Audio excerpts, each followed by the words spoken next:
Bom, boa tarde. Dizia-me o professor Carvalho Guerra que dos 50 minutos de atraso com que começou, conseguiu recuperar 30. É uma boa notícia e é um prazer estar aqui nesta mesa, a plateia também está bonita. E em vez de fazermos uma intervenção cada um, eu preferia fazer já uma espécie de jogo em roda livre, dando a palavra em primeiro lugar ao Pedro Norton, por indicação aqui do Dr. António Lobo Xavier, porque ele é o verdadeiro moderador. E a ideia é, podem contribuir os meios, ou como contribuem os meios de comunicação para a sustentabilidade. Eu começo pelo Pedro para lhe perguntar primeiro se os meios são em si sustentáveis no atual contexto, isto é, antes de ver se os meios podem contribuir para a sustentabilidade, talvez seja melhor começarmos por perguntar sobre a sustentabilidade dos meios. Os meios já foram mais sustentáveis, de facto, mas enfim, acho que a coisa felizmente não se coloca nesse ponto. Os meios nos últimos anos tiveram que fazer uma adaptação muito radical para precisamente manter-se sustentáveis, mas o que vale a pena, se o moderador me permite, também tentar fazer uma outra pergunta, que é, no fundo, nós estamos aqui para discutir qual é o papel que os meios devem ter na promoção desta agenda da sustentabilidade. E vale a pena perguntar, nem que seja à laia de provocação, se os meios devem ter um papel na promoção da agenda da sustentabilidade, ou já agora em qualquer tipo de agenda, seja ela, ou pareça ela, o mais virtuosa possível. E eu, se calhar, adiantando-me a isso, devo dizer que eu consultei as conclusões do Fórum de Lisboa, e o António estava aqui a fazer troça porque eu tinha um papel, mas vou mesmo socorrer dele. No Fórum de Lisboa há duas conclusões que me chamaram a atenção. Uma que diz que, de facto, se pretende que se adote da cultura como quarto pilar da sustentabilidade. E a segunda, e aqui obviamente eu estou a tentar estabelecer uma relação que não sei se é legítima, a segunda que eu fixei diz que os atuais meios de comunicação devem reinventar-se para cumprir o seu papel de formador de opinião. Eu devo dizer que, posta a coisa assim, com esta formulação, sem mais enquadramento, isto parece-me remeter para uma concepção dos meios na qual não me revejo de forma particularmente entusiástica. Esta ideia dos meios como grandes formadores do povo, como uma ideia quase platónica dos meios, defender uma agenda qualquer que ela seja, é uma coisa que me preocupa sempre um bocadinho. Tenho uma visão francamente mais liberal do tema e, portanto, eu acho que também não sou a favor de um jornalismo ascético, de um jornalismo completamente inodoro, de um jornalismo sem causas, mas acho que alguns no meio está a virtude e tentamos fazer a ponderação entre a defesa da causa da sustentabilidade, mas fazê-la de forma permanentemente crítica, permanentemente cética, na boa tradição liberal, é provavelmente o caminho que me parece mais sensato quando se trata de cobrir um tema desta relevância, porque o tem, obviamente. Eu passava já a palavra ao Manuel Carvalho, que além de mim deve ser o único jornalista peço desculpa. Afinal há mais um, então o tema pode ser comum. Nos Estados Unidos foi detectada recentemente uma doença, um síndrome, que é o chamado síndrome do mundo mau. O síndrome do mundo mau. Um conjunto de notícias tão mau faz com que as pessoas queiram sair do mundo e sair da realidade. As pessoas, os cidadãos, os leitores, os consumidores de informação. Eu concordo com a tese do Pedro sobre como é que o jornalismo pode dar notícias, como é que se podem fazer notícias da atualidade, e o jornalismo não pode fazer notícias a contraciclo, ou seja, numa altura em que o mundo está mau, não se podem dar boas notícias, por razões óbvias, porque não há boas notícias. Mas, por um lado, há o síndrome do mundo mau, como doença detectada em sociedades, que não apenas a nossa, que está manifestamente em crise, mas também nos Estados Unidos, por exemplo, essa doença está tipificada pelos psiquiatras, psicanalistas, psicólogos, E depois há uma outra coisa que é pegar naquela velha ideia do McLuhan que dizia o meio é a mensagem e fazer uma pequena brincadeira com o título e dizer o medo é a mensagem. E eu acho que nós temos que levar isto muito a sério e perceber o que é que isto significa no atual contexto, sobretudo porque o medo induz medo. E a palavra é altamente contagiosa, ou como diria o Alexandre O'Neill, no célebre poema sobre o medo vai ter tudo, e que o medo quer é que nós tenhamos medo do medo. No meio disto tudo, começa-se a falar do preço do medo na economia, o custo do medo na economia, o custo do medo nas pessoas, e o custo do medo que é introduzido essencialmente pelas notícias da atualidade. São temas que eu vos deixava, começando pelo Manuel Carvalho. Bom, boa tarde a todos. Muito obrigado, em primeiro lugar, à organização, também à Fundação de Serralves, por este convite. A questão que o Carlos Magno coloca, parece-me a mim que vai muito para além daquilo que é, enfim, a esfera da ação, a esfera de atividade dos jornais, dos jornalistas, dos mídias em geral. E aí convinha perguntarmos se os jornais são os instigadores, os atores principais, os fomentadores desse tipo de atitude, desse tipo de mensagem, ou se são eles próprios o reflexo de uma tendência, de uma percepção social que, de facto, torna o medo e um certo conservadorismo numa prática corrente, numa atitude praticamente transversal a todos os atores sociais. Nós vivemos numa sociedade de risco. Nós incorporamos muito mais do que qualquer outra geração anterior os riscos que temos sobre a nossa vida familiar, sobre a nossa sustentabilidade financeira, sobre a sustentabilidade financeira do nosso país, sobre a viabilidade da Europa, sobre a sustentabilidade ambiental do mundo, e incorporamos isso de uma forma que, de facto, altera, ou pelo menos condiciona os nossos comportamentos. E aquilo que nós, de facto, assistimos na agenda dos mídias e isso acontece particularmente em Portugal, de facto, essa expressão de quem está dentro de um colete de forças se sente ameaçado por forças exteriores que não, de forma alguma, é incapaz de controlar, e cai numa espécie de cilada, num buraco sem fundo, sem grandes perspectivas para sair do sítio onde está. De facto, um dos grandes desafios que os mídias, que os jornais e os jornalistas têm nos tempos correntes é tentar, de facto, perceber qual é o limite dos cidadãos a esse tipo de mensagens constantes, todas elas negativas, e também qual é o risco de querer ter aqui um certo voluntarismo positivista ou positivo, que, de alguma forma, tende a olhar para uma realidade que racionalmente é muito negativa e querer encontrar aqui, portanto, aquelas pequenas oportunidades que, de alguma forma, nos permitem acreditar que há uma certa luz no fundo do túnel. Se nós virmos bem, no caso concreto dos jornais em Portugal e do jornalismo em Portugal, tem-se criticado muito que é constantemente a crise. Já ninguém mais aguenta este tipo de mensagens, mas eu tenho notado que há, por parte dos jornais e dos jornalistas e das direções editoriais dos diferentes órgãos de comunicação social, uma certa atitude positiva de procurar coisas boas. Nós temos visto que sempre que há uma empresa que contrata 5 funcionários ou que tem uma ideia nova e que, de alguma forma, tem sucesso lá fora, isto é um autêntico festim nos órgãos de comunicação social. Coisas que há 5 anos atrás não eram de todo notícia, porque faziam parte de uma certa normalidade, agora o seu valor é claramente exponenciado na atitude dos mídias. Porquê? Porque, de facto, há claramente essa percepção de que, principalmente desde que nós estamos em ajustamento, o noticiário relativo ao desemprego, à violação do déficit, à incapacidade do Estado de sustentar as suas contas, às falências sucessivas, aos riscos familiares, à desagregação familiar, isso de facto tem feito parte do nosso cotidiano. O que é que nós podemos fazer perante uma situação dessas? Corremos o risco, de facto, de levar as pessoas, os nossos leitores, os nossos telespectadores, os nossos ouvintes à exaustão.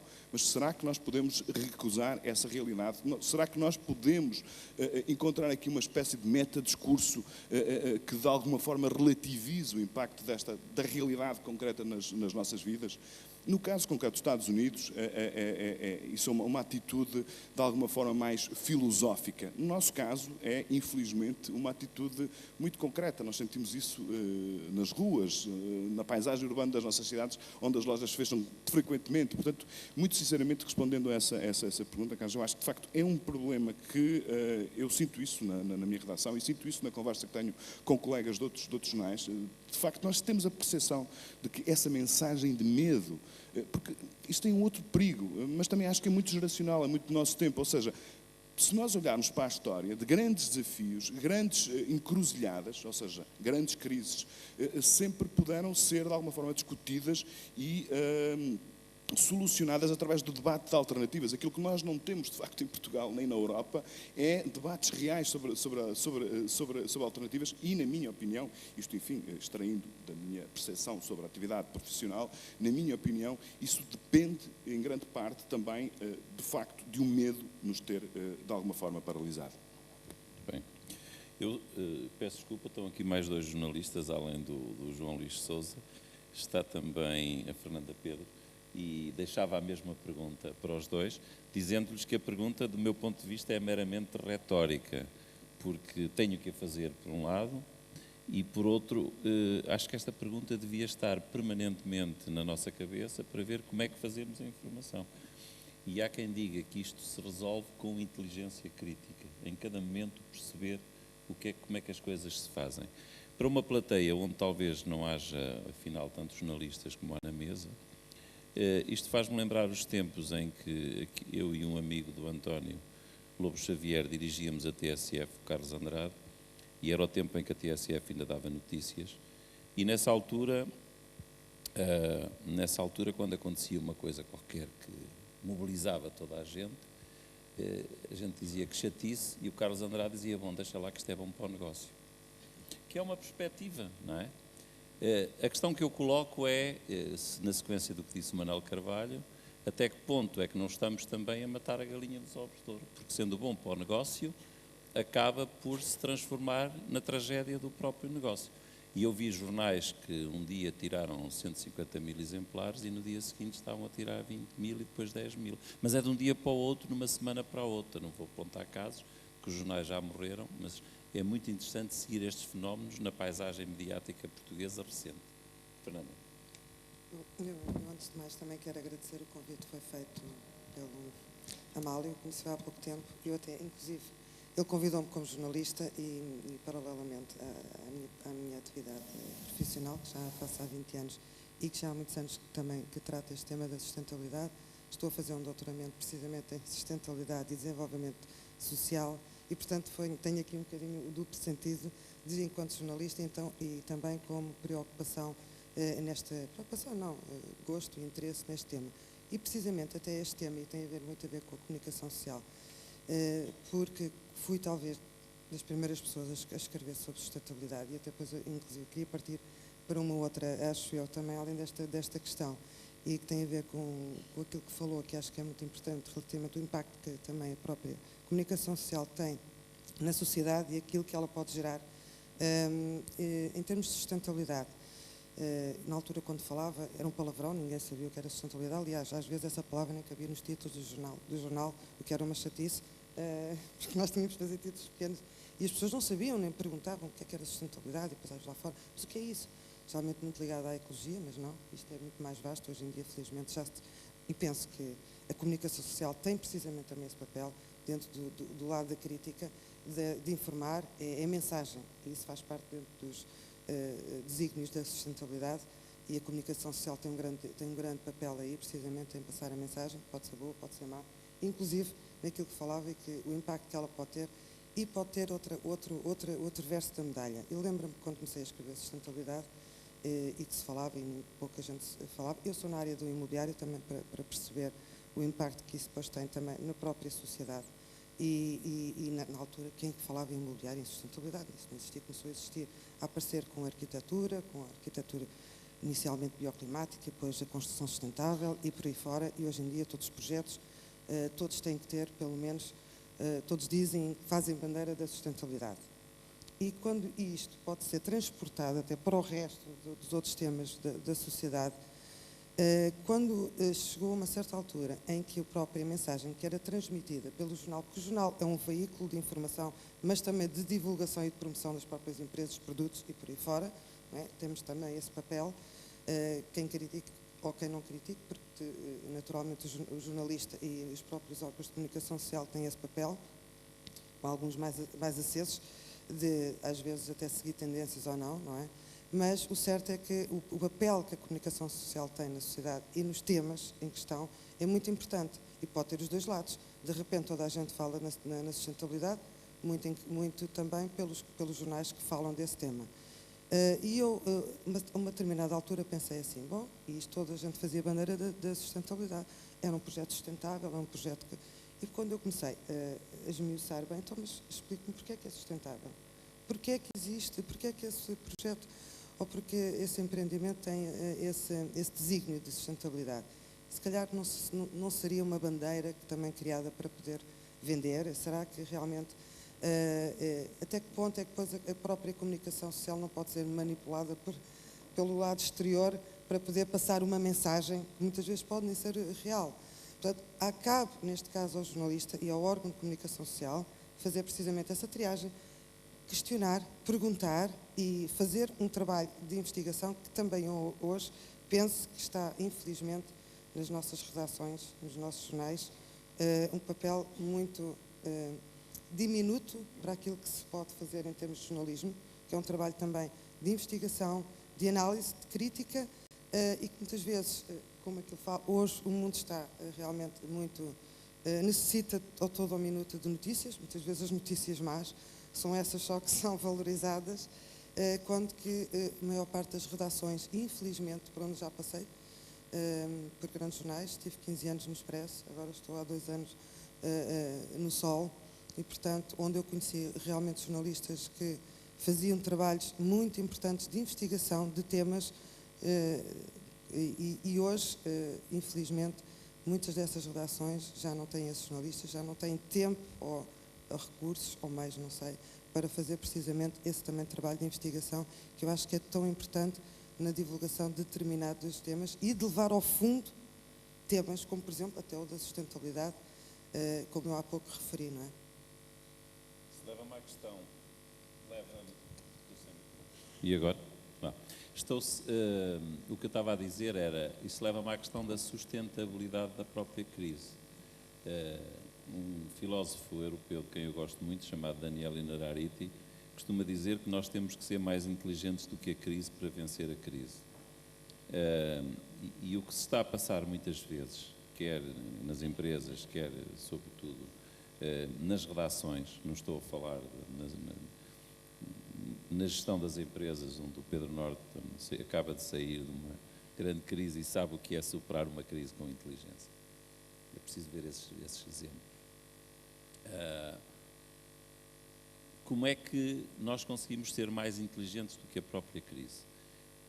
E essa é provavelmente a grande questão da sustentabilidade do nosso produto, da nossa atividade, dos nossos títulos.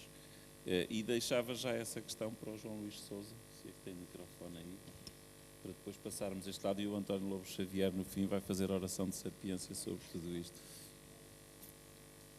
Boa tarde a todos.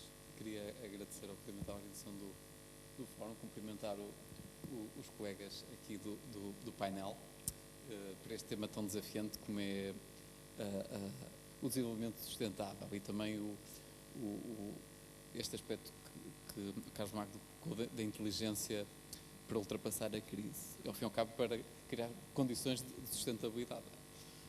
Eu acho que é possível se tem que existir alguma humildade e também temos que muitas vezes voltar a conceitos básicos e simples que muitas vezes já não dávamos o devido valor. Eu acho que se houver essa postura, o trabalho de formiga e a persistência, eu acho que dificilmente há obstáculos e desafios que são ultrapassáveis. Acho que se consegue ultrapassar. Agora, esta questão do desenvolvimento sustentável, eu julgo que, em termos da relação com os meios de comunicação, eu acho que há um aspecto que é inegável, é que o conceito em si é atrativo e passa bem, porque em princípio toda a gente é a favor do desenvolvimento sustentável, ou seja, não há opositores ao desenvolvimento sustentável, e desse ponto de vista os meios, acho que abrem bem as páginas, os tempos de antena para abordar esta questão. Agora, eu julgo que muitas vezes ela é abordada com algum superficialismo, não se vai tão ao fundo da questão quanto se devia. E depois também, muitas vezes, está muito associada à questão ambiental em detrimento de outros aspectos que são tão ou mais importantes. E eu julgo que os meios de comunicação muitas vezes desvalorizam a questão da atitude individual. Pensam muito na sustentabilidade como um tema ou como uma causa que interessa às grandes organizações e põem de lado o papel dos consumidores e também das pequenas empresas. Ora, eu acho que o desafio que nós temos pela frente é muito mais o desafio dos agentes económicos, das pequenas empresas, do que do Estado ou das grandes organizações. Porque nos nossos atos do dia-a-dia, eu acho que em qualquer compra que nós fazemos, ela nunca pode ser moralmente neutra, porque há opções que estão ali por trás. E, portanto, ao lado da responsabilidade individual, ao lado da responsabilidade social das organizações, há sempre a responsabilidade individual do consumidor. Eu dava um exemplo muito simples, que é o ideal de férias para muitos de nós é uma semana de férias nas Caraíbas, em que se vai de avião para um resort do qual não se sai, em que não se lê nem se estuda rigorosamente nada sobre o destino e se regressa.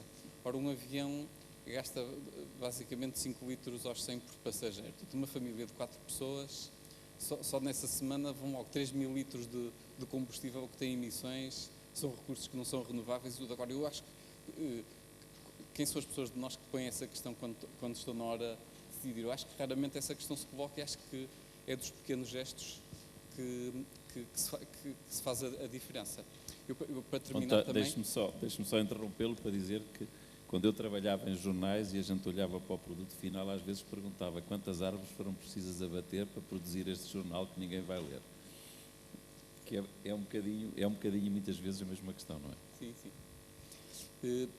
Eu dava só um exemplo do que são as questões simples. Por exemplo, muitas vezes o desenvolvimento sustentável ele não está associado à própria racionalidade económica. E uma das coisas que eu aprendi com o Dom Amálio e o Maria Chalar é que não pode haver desenvolvimento sustentável sem racionalidade económica. E muitas vezes o ângulo da racionalidade económica é posto em segundo plano. Eu agora tenho uma filha que entrou para a Faculdade de Economia, para o curso de Gestão. Ela tem 18 anos. E o inconveniente que nós temos é que somos confrontados com questões difíceis. E há dias ela dizia: meu pai, na faculdade todos os meus professores dizem que a finalidade principal de uma empresa é gerar lucros. Mas eu li um livro do Peter Drucker em que ele diz que achar que o objetivo de uma empresa é gerar lucros, que é uma visão errada. Ele diz que o objetivo de uma empresa, através dos resultados, é assegurar a sua continuidade. Portanto, isto é o exemplo do que deve ser o tal desenvolvimento sustentável, o papel dos lucros, e são estes temas que acho que os meios de comunicação podem ser mais ativos a suscitar e também querendo favorecendo a mudança de atitude e o debate em termos das questões que podem fazer a mudança. Basicamente. Eu acho que no fim desta conferência vamos chegar à conclusão de que é possível criar uma agenda mediática mais sustentável, com isso tornar uma sociedade mais sustentável e vivermos todos um bocadinho mais felizes, porque se o objetivo das empresas é manterem-se vivas e sustentáveis, eu acho que uma das coisas que se fala pouco é o chamado direito a sermos felizes, e os jornais têm medo da palavra felicidade. Eu não estou aqui com isto a pretender entrar em sessões de autoajuda ou coisas como essa, até porque fiquei um bocadinho horrorizado. Um estudo que a minha entidade fez, juntamente com a Gulbenkian, chegou à conclusão, num estudo que nós fizemos com a Gulbenkian, a entidade reguladora para a comunicação e a Gulbenkian, mas um estudo científico sério, chegou à conclusão que os cidadãos acreditam mais nas cartomantes de que aparecem nas televisões do que nos economistas. Eu não sei se há muitos na plateia, mas chegámos a um estado destes, o que é um bocadinho para o trágico.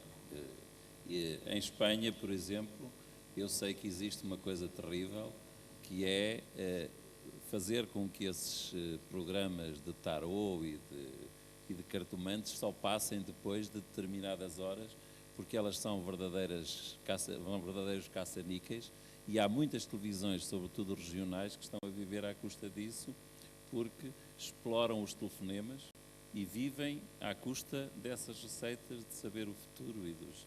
Bom, por isso é que eu há pouco falei da inteligência e falei da necessidade de sermos racionais e da necessidade, se calhar, de introduzir uma nova agenda.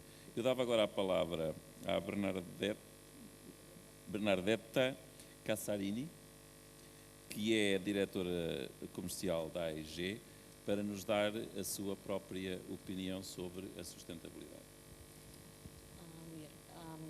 Tengo que pedir disculpas porque una vez más no hablo portugués, aunque amo este país, es mi segundo país en el corazón.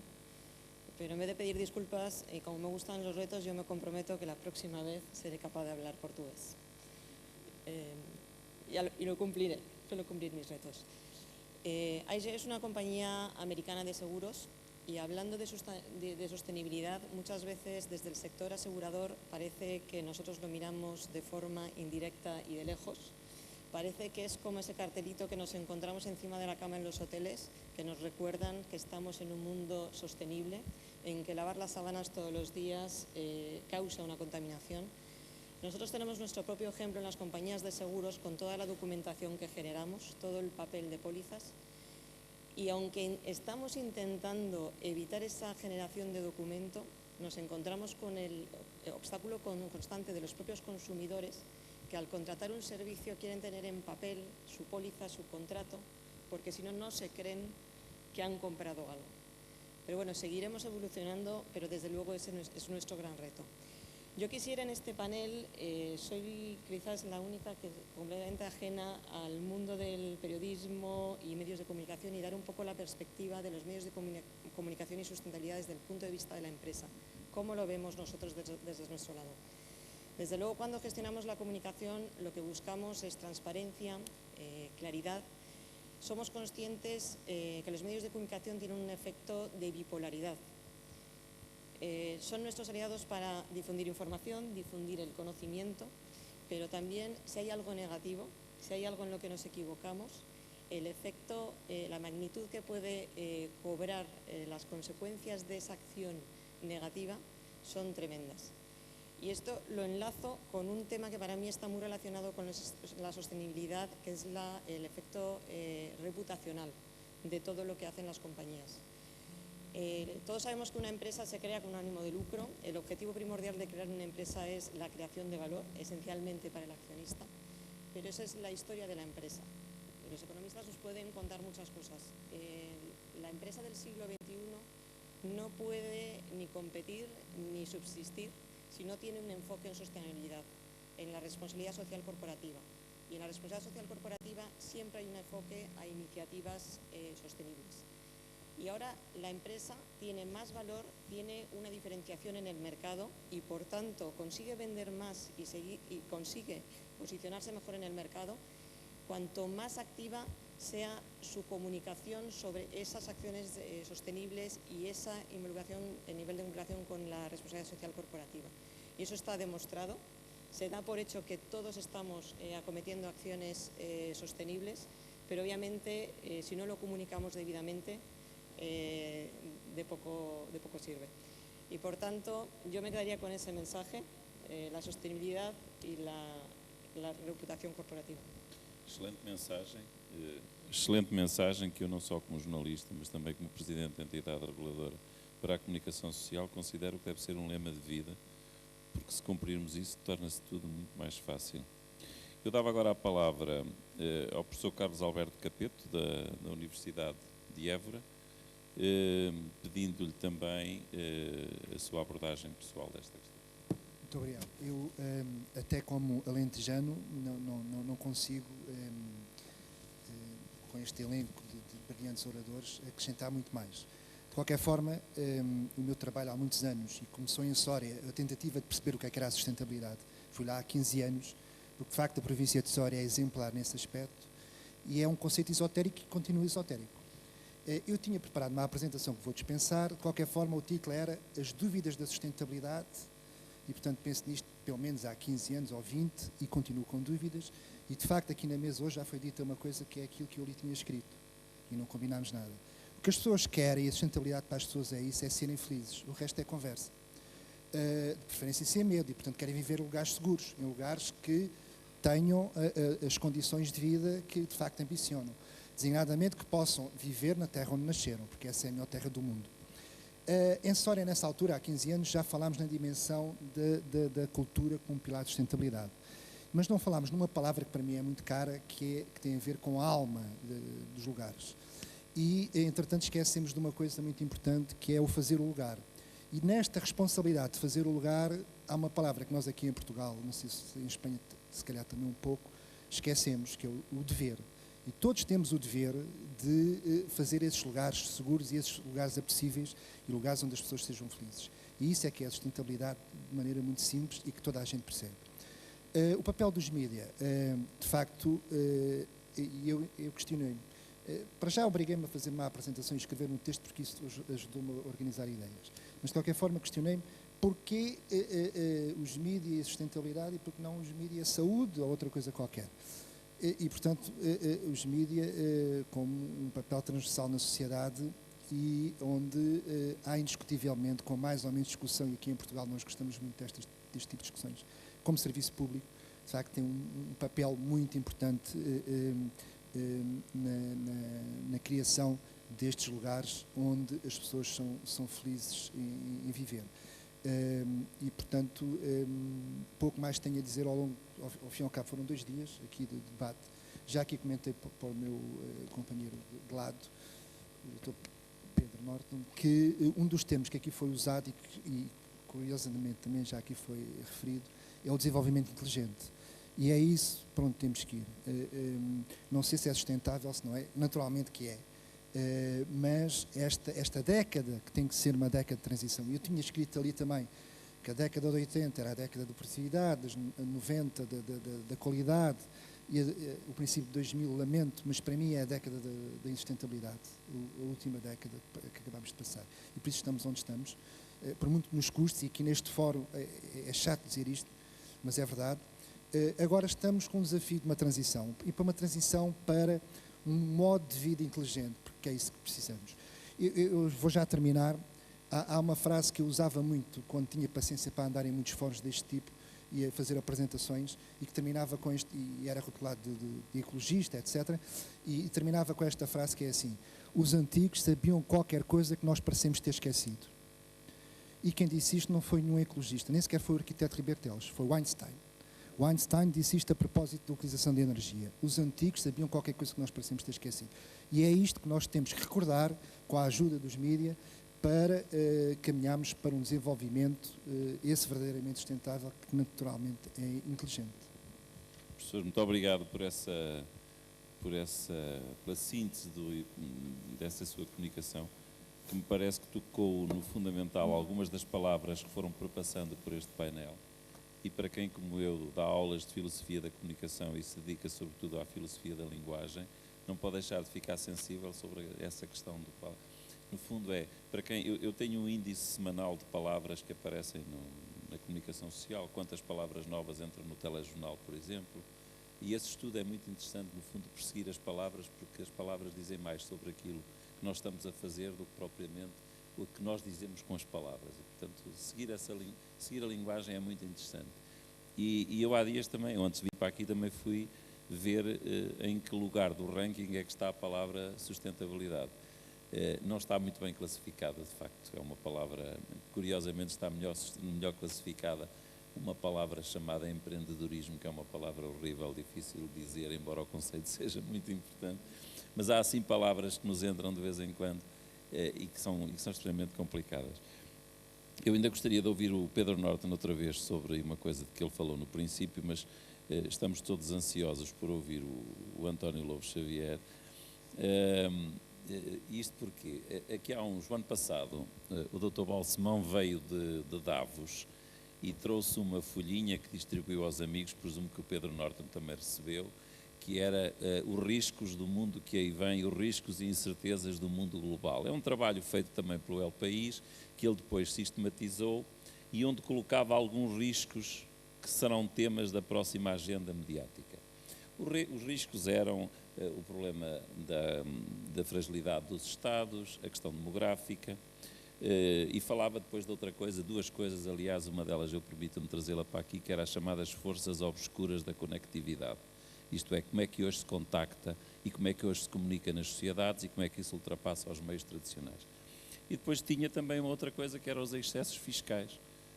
E eu lembro-me aqui dos excessos fiscais porque é preciso dar a palavra ao António Lobo Xavier e pô-lo a falar de um tema que ele acha muito sexy e que é a fiscalidade e que tem a ver com, e que eu no fundo resumia na questão fiscalidade e sustentabilidade. Acho que é um tema que vale a pena. Carlos, boa tarde a todos, eu não acho nada sexy a fiscalidade. Isso é uma provocação. Mas eu aprendi muito cedo que não era sexy. Mesmo quando tinha aquelas ilusões juvenis de estar a estudar uma coisa nova, um professor meu encarregou-se de tirar essas ilusões. Num trabalho eu escrevi, é curioso notar, e ele disse, não, curioso no direito fiscal não há nada. Uma ópera, uma peça de teatro, um livro, isso pode ser curioso. Nos impostos não há nada de curioso. E deixe-me fugir, portanto, desse terreno. Fugir desse terreno e em compensação para voltar um pouco ao centro da preocupação que nos traz aqui e que foi aflorado um pouco por todos. A causa da sustentabilidade é uma causa alimentada às vezes por um grande voluntarismo. O voluntarismo é uma palavra que a maior parte das vezes é usada para sublinhar um aspecto nem sempre positivo. Nem sempre positivo. O voluntarismo expressa a ideia de uma vontade muito forte, mas pouco aderente à realidade. E há nas causas, nas grandes causas, não podia ser de outra maneira, há um enorme voluntarismo. E eu não acho que isso seja mau, acho que, aliás, na causa da sustentabilidade, percebo que se peça muito num mundo que nessa matéria só pode dar alguma coisa. Mas compreendo a reação do Pedro e gostava de voltar a ela, porque quando nós percorremos a literatura sobre a importância dos média no tema da sustentabilidade, o que é que nós vemos que esse voluntarismo pede dos média? Pede o seguinte, que os média coloquem aos políticos, aos decisores, às empresas, as questões certas, no momento certo. Isto é, que não sejam contemporizadores. Pede que façam os avisos. Os média têm que fazer os avisos de prevenção relativamente às grandes catástrofes sociais ou ambientais. Pede que os média sejam capazes de vender a história da sustentabilidade. Pede que os média sejam capazes de promover os exemplos de sustentabilidade. E eu percebo que os média às vezes reagem sempre quando lhes querem impor uma adesão a uma certa linha de conteúdos. E até nós por defeito, pensamos sempre nas notícias, todos os que aqui estamos, mas os médias são mais do que isso. O Pedro é entretenimento também. E a causa da sustentabilidade pede aos média do entretenimento que incorporem a sustentabilidade no entretenimento. E os média normalmente reagem com uma aversão à imposição de conteúdos. Está bem ou não? Esses média resistem em nome o Pedro falava de uma visão liberal, resistem bem a essa imposição de conteúdos ou não? Depende, nós temos que nos atualizar. Se eu falar a qualquer diretor de jornal ou de televisão, dizendo-lhe que tem de ter atenção à causa da pobreza, ou à causa dos direitos humanos, ele não recua nem resiste. Nenhum diretor de jornal em Portugal é capaz de hesitar ou de balbuciar ambiguidades se eu lhe disser que os médias são responsáveis no desenvolvimento e na sustentabilidade de uma sociedade, nomeadamente em matéria de direitos humanos ou em matéria de exclusão da pobreza. E eu não vejo bem, com franqueza, porque estou ali a provocar um bocadinho o Pedro, não vejo bem porque é que a sustentabilidade, no sentido de preservação do planeta e da vida de todos e da vida coletiva e da cultura, da coesão social, do ambiente, não vejo porque é que essa causa hoje seja menos do que uma causa como a dos direitos humanos ou a causa da pobreza. Sobretudo num tempo em que a sociedade é anómica, é indiferente. Há pouco dizia-se aqui, o Carlos e o professor diziam que as pessoas, no fundo, tudo isto se trata de que as pessoas querem ser felizes. Eu acho que sempre quiseram. O que me parece é que hoje querem ser felizes sem fazer muito porque essa felicidade aconteça. Neste sentido, as pessoas estão longe das causas, são indiferentes, são individualistas, são solitárias, nem sempre a culpa é delas, mas elas são, e mesmo quando estão em causas, muitas vezes são alimentadas pelo aspecto de entretenimento e cenográfico dessas causas. As manifestações geram vontade de ir às manifestações pelo modo como são apresentadas pela televisão. As notícias geram ondas nas redes sociais. Esse facto coloca realmente uma questão aos média. Eles sempre assumiram que tinham de ser garantia nos países onde estão e de lutar mesmo pelos direitos humanos, pela liberdade de expressão, mais recentemente por causas sociais do tipo exclusão e pobreza, e eu não vejo porque eles não hão de assumir a sustentabilidade no mesmo plano, porque a função dos média também depende da sociedade onde estão integrados. Na Síria, duvido que se possa compreender que um jornal independente, autónomo e forte possa ser indiferente ou não incorporar o valor liberdade e construção de uma sociedade livre. Num país desenvolvido, do nosso mundo, do norte, tenho dificuldade em perceber que os média não achem que tenham de incorporar esse valor, embora obviamente isso não obrigue a que estejam constantemente a mandar mensagens que destroem as próprias audiências por abundância, não é? O Carlos dizia no princípio, levou-nos para um velho brocardo latino, que é qui custode et custodium, quem guarda os guarda. Quando nós perguntamos hoje por sustentabilidade aos média, eles próprios, numa crise de sustentabilidade, devem resolvê-la primeiro, e de certeza que essa forma não é encher as 3 primeiras páginas dos jornais ou a abertura dos noticiários com uma campanha a favor do ambiente ou da sustentabilidade social. Não é isso que se lhes pede, mas é que assumam no seu código de valores, porque eles não são indiferentes a valores, são realmente, não sei bem o que fazem. O que se pede é que assumam nesse código esse valor, como outrora, noutros momentos, assumiram outros valores decisivos para a sustentabilidade e o desenvolvimento das sociedades. Parece-me que era isso que eu gostava de dizer em primeiro lugar. Eu falo muito, não, mas eu sei. Se me deixarem, eu não esperava calmo. que provocasse mais o Pedro, porque essa é de facto a questão que tem que se colocar ao Pedro. O Pedro não vai ouvir o que eu vou dizer agora, porque eu pertenço à primeira geração de jornalistas que foi sensível aos gestores dos grupos de média. Que havia uma velha rivalidade. Nós, os jornalistas, achámos que aquilo que nós fazíamos era um produto completamente artesanal, que os gestores eram chatos e que a viabilidade dos projetos pouco importava. E eu pertenço a uma geração de jornalistas que percebeu que era preciso fazer a gestão empresarial dos jornal, da rádio, da televisão, do grupo, e fazer também a gestão da informação disponível, que é uma tarefa para a qual os jornalistas, que os jornalistas muitas vezes se descuidam.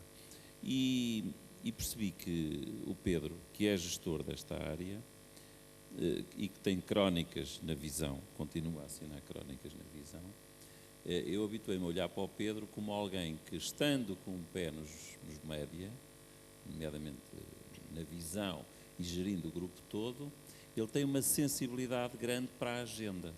E eu acho que esta é a grande questão. Porque, como dizia o Clemenceau, que a guerra é um assunto demasiado sério para ser entregue exclusivamente aos militares, como alguém dizia que a diplomacia é um assunto demasiado sério para ser entregue aos militares, eu também acho que as notícias são um assunto demasiado sério para ser entregue exclusivamente aos jornalistas. E digo isto não como blague, digo isto quase como declaração. E é por isso que a posição do Pedro me interessa. Ele teve uma reação epidérmica quase no princípio, quando eu falava da questão do medo na agenda, da questão do síndrome do mundo mau, e o Pedro reagiu, como a gente sabe que ele reage, não nos peçam notícias positivas. Foi por isso que eu ataquei logo com a história do contraciclo. Estamos num mundo em crise, ninguém vai dar notícias positivas numa altura destas, isso é doidice.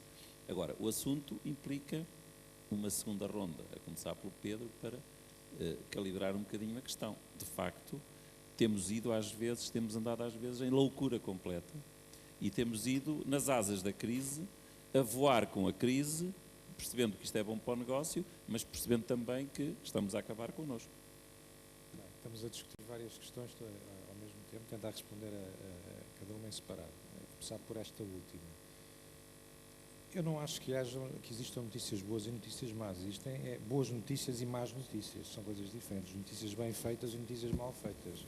Mais uma vez, não acredito que os média tenham uma responsabilidade terapêutica agora de puxar, ter a missão de animar o mundo, quando de facto sobre ele pairam ameaças preocupantes. Portanto, quer dizer, essa visão terapêutica dos média, francamente, não a partilho. Acho que há, repito, boas notícias e más notícias, notícias bem feitas e notícias mal feitas, que podem, uma má notícia no sentido mal feita, populista, exploradora de sentimentos, pode de facto ser perniciosa, mas há notícias más que são boas notícias, lamento.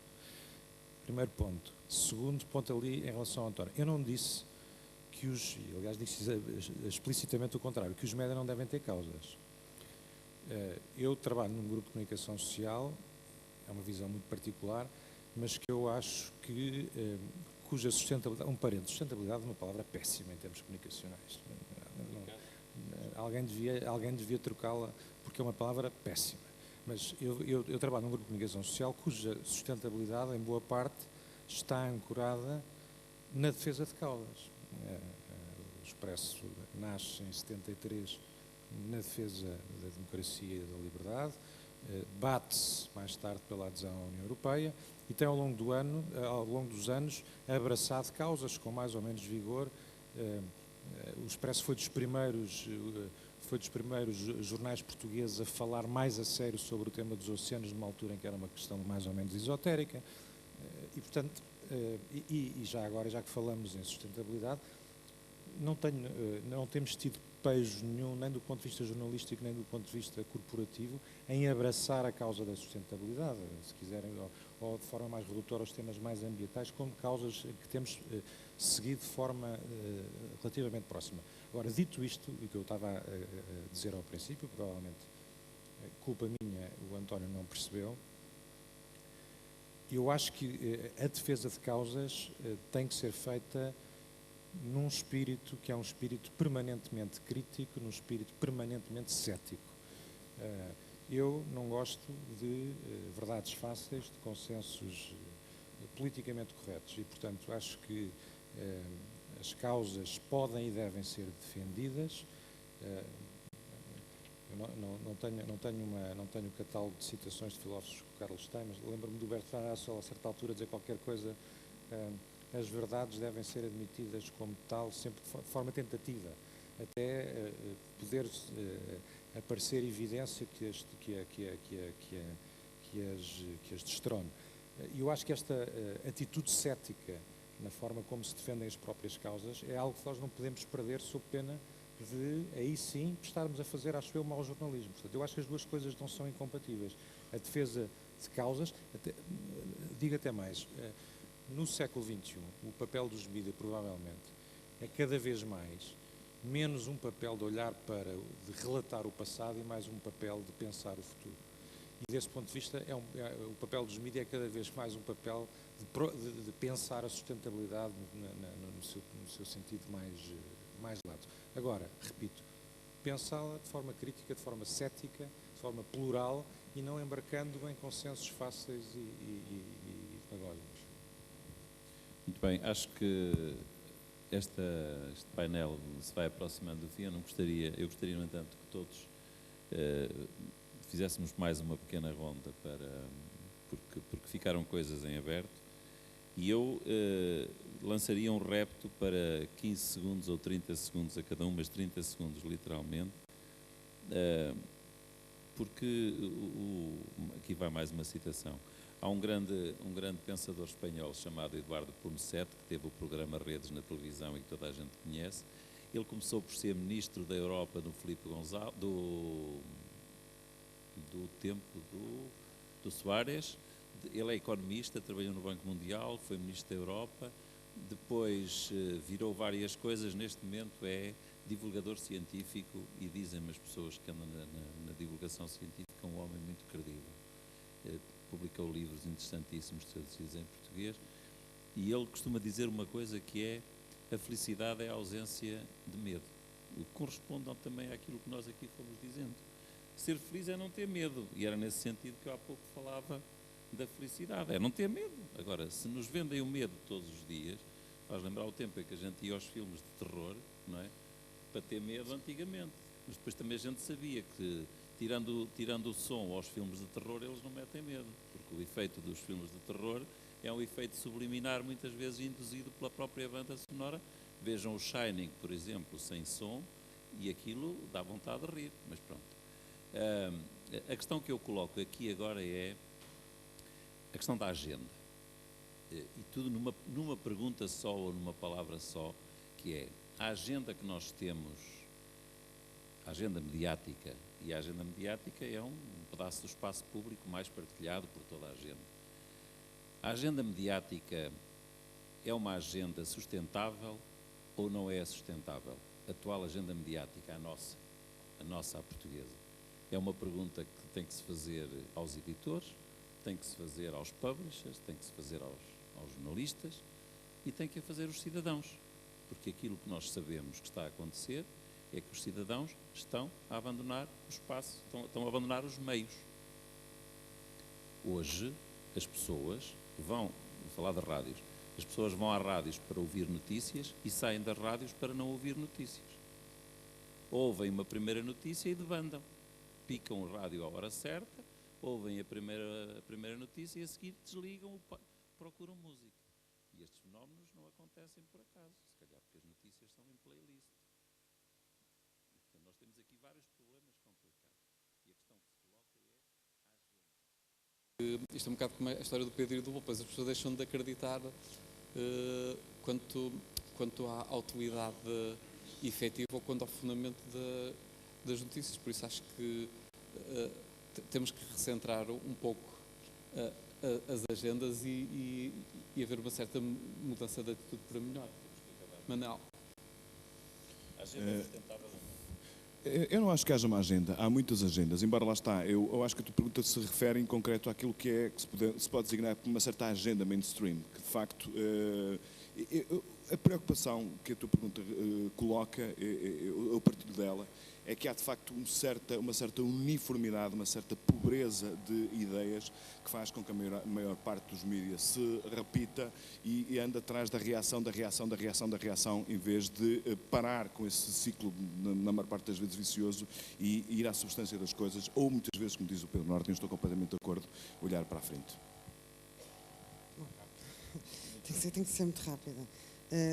Mas para ser rápido, eu tinha que contar aqui uma questão que era muito importante. Sustentável, essa é uma palavra que eu acho que a maior parte das pessoas aliás, a sustentabilidade é um conceito tão vasto, tão vasto, tão vasto, cada pessoa, cada um de nós aqui tem um conceito, se calhar, diferente da sustentabilidade.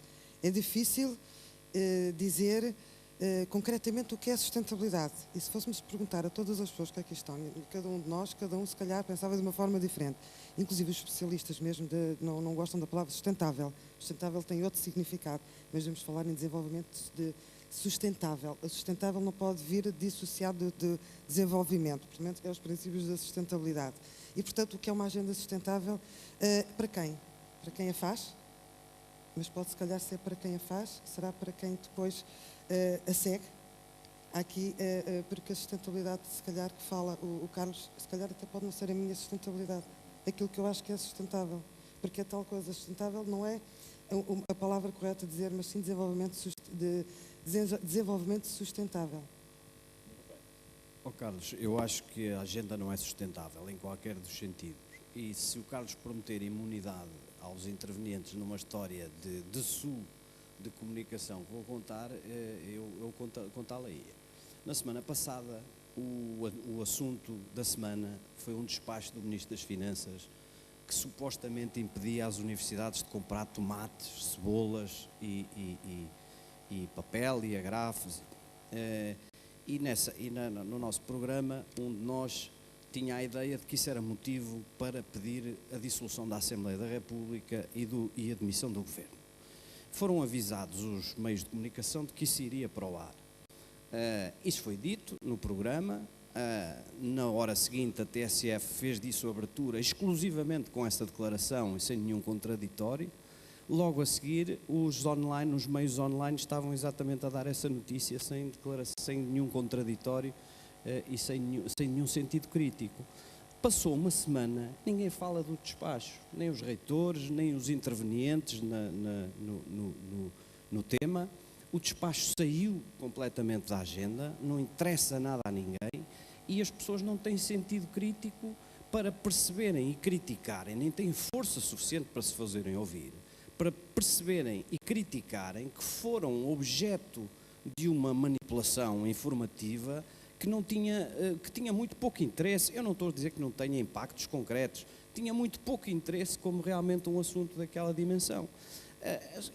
Quando as notícias se fazem assim, por ondas, e com estes critérios de sinergia, mesmo entre concorrentes, o público vai abandoná-las como abandona o discurso dos políticos. E se não quiserem fazer as notícias de outra maneira, é evidente que não serão sustentáveis. Y una vez más doy mi opinión, ahora como...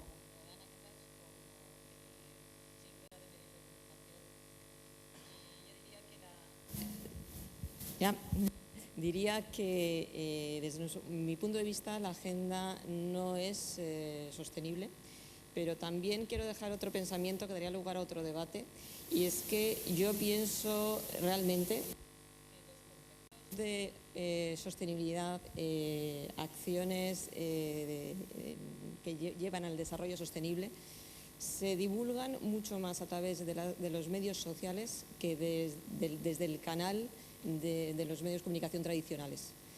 Y creo que la razón de ello es que los medios sociales, las redes sociales, no tienen esas barreras de entrada a la creación de opinión. Fomentan la opinión y yo creo que la gente que tiene interés en la sostenibilidad es más que, siento lo del micrófono, debe ser que no gusta la opinión del ciudadano. Pero bueno, ya se han acabado mis 30 segundos, así que paso. Aproveitar para buscar um microfone mais sustentável. Acho que na escolha dos microfones está o segredo. Em 30 segundos, vamos lá ver, se a pergunta é a agenda é sustentável no sentido de os meios, voltando ao princípio, os meios são sustentáveis e têm um papel na sociedade que é sustentável, eu não tenho dúvida que têm um papel que é sustentável, mas que é substancialmente diferente daquilo que era aqui há 10 anos, num panorama social, tecnológico, cultural completamente diferente. Quando eu há bocado dizia, se nós pensarmos que a comunicação social estava fundamentalmente ou maioritariamente virada para relatar o passado, eu julgo que cada vez mais ela vai estar orientada para pensar o futuro, e nesse sentido acho que isto é uma agenda sustentável. Mas acho que, dito isto, acho que também nós, atores deste setor, temos que olhar com muita humildade para os sinais que nos chegam todos os dias de abandonos públicos em órgãos de comunicação diferentes, em plataformas diferentes, e temos que saber tirar daí consequências com toda a humildade. Bom, agenda tem origem no latim e significa um plano para a ação. E nós vivemos num tempo em que nos demitimos dessa ação. E, portanto, cada um de nós demitiu-se. E há sempre uma responsabilidade fora daquilo que é o universo da minha ação. E, por isso, para mim, qualquer agenda só será sustentável quando cada um fizer aquilo que deve. E é aí que está o segredo da sustentabilidade nas suas diferentes dimensões. Numa cidade, num bairro, numa casa. Obrigado.